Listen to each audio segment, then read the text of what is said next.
అందరికీ నమస్తే. News one network evening top 10 news bulletin కు స్వాగతం. ముఖ్యాంశాలు. కొరియన్ కంపెనీలతో సీఎం చర్చలు. తెలంగాణలో పెట్టుబడుల కోసం ముఖ్యమంత్రి రేవంత్ రెడ్డి దక్షిణ కొరియా అధికారులతో చర్చలు జరిపారు.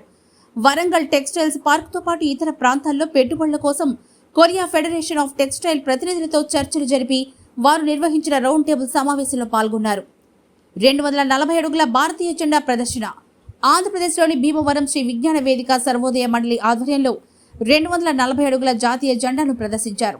జిల్లా కలెక్టర్ నాగరాణి కార్యక్రమాన్ని ప్రారంభించగా విద్యార్థులు ర్యాలీ నిర్వహించారు. కత్తులతో దాడి.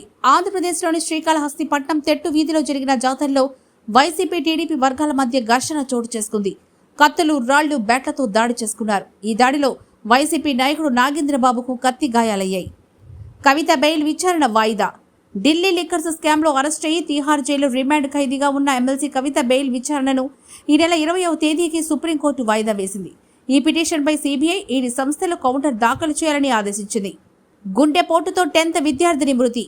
పెద్దపల్లి జిల్లా రామగుండంకు చెందిన సాహితీ అనే 15 ఏళ్ల బాలిక గుండెపోటుతో మృతి చెందిన ఘటన సంచలనంగా మారింది.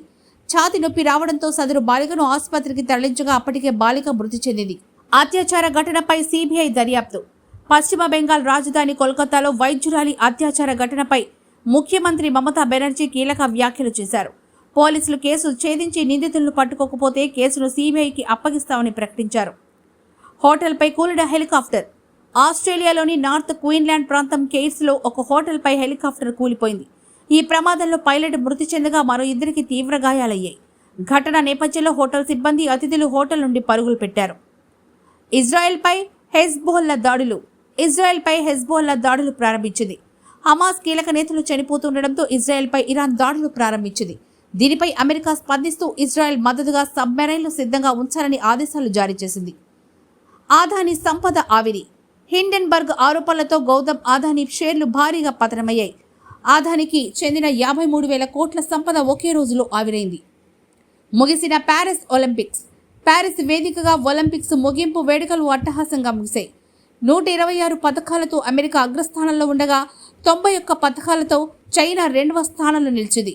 భారత్ 1 రజతం, 5 కాంస్యంతో కలిపి మొత్తం 6 పథకాలు సాధించి 71వ స్థానంలో నిలిచింది. తదుపరి తాజా వార్తల కోసం చూస్తూనే ఉండండి న్యూస్ వన్ నెట్వర్క్.